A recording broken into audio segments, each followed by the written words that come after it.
पूर्ण बहुमत की सरकार भाजपा 2014 के लोकसभा चुनाव के बाद से ही काफ़ी चर्चाओं में है।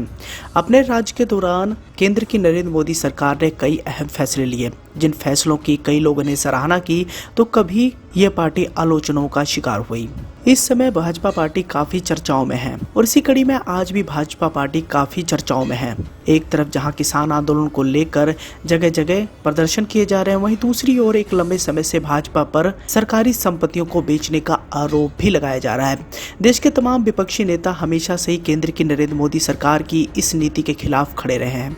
नरेंद्र मोदी सरकार पर लगातार विपक्षी नेताओं द्वारा आरोप लगाया जाता है कि देश की सरकारी संपत्तियों का निजीकरण कर वो पूंजीपतियों को फायदा पहुंचाने में लगे हुए हैं। जानकारी के लिए बताना चाहेंगे कि पिछले एक लंबे समय से सरकारी संपत्तियों का निजीकरण किया जा रहा है और उन्हीं में से एक है रेलवे भारत की बड़ी संपत्ति है और इसको भी लेकर कई सारे अनुमान लगाए जा रहे थे कि इसका भी निजीकरण होना तय ही है।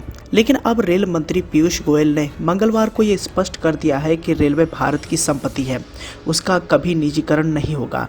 उन्होंने साथ ही कहा कि यात्रियों को अच्छी सुविधाएं मिले, रेलवे के जरिए अर्थव्यवस्था को मजबूती मिले, ऐसे कार्यों के लिए निजी क्षेत्र का निवेश देश हित में होगा।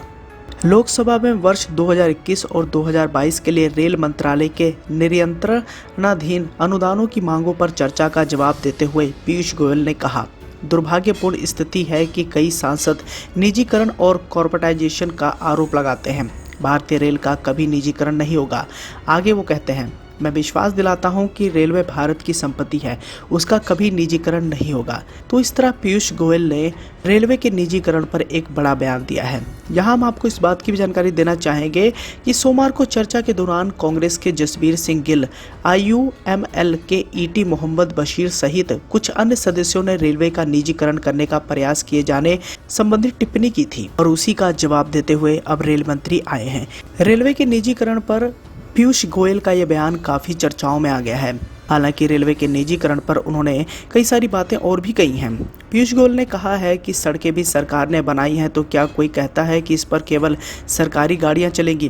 उन्होंने कहा कि सड़कों पर सभी तरह के वाहन चलते हैं, तभी प्रगति होती है और तभी सभी को सुविधाएं मिलेगी। गोयल ने कहा कि तो क्या रेलवे में ऐसा नहीं होना चाहिए, क्या यात्रियों को अच्छी सुविधा नहीं मिलनी चाहिए। उन्होंने कहा कि मालवाहक ट्रेनें चलें और इसके लिए अगर निजी क्षेत्र निवेश करता है तो क्या इस पर विचार नहीं होना चाहिए। रेल मंत्री पीयूष गोयल ने आगे ये भी कहा कि पिछले 7 वर्षों में रेलवे में लिफ्ट, एस्केलेटर एवं सुविधाओं के विस्तार की दिशा में अभूतपूर्व काम किए गए हैं। उन्होंने कहा कि यदि हमें अत्याधुनिक विश्वस्तरीय रेल बनाना है तो बहुत धन की आवश्यकता होगी। हालांकि अंत में ये साफ कहा जा सकता है कि रेल मंत्री पीयूष गोयल ने चर्चा के दौरान ये तो साफ कह दिया कि रेलवे कभी नहीं बिकेगा, ये सरकार की संपत्ति है।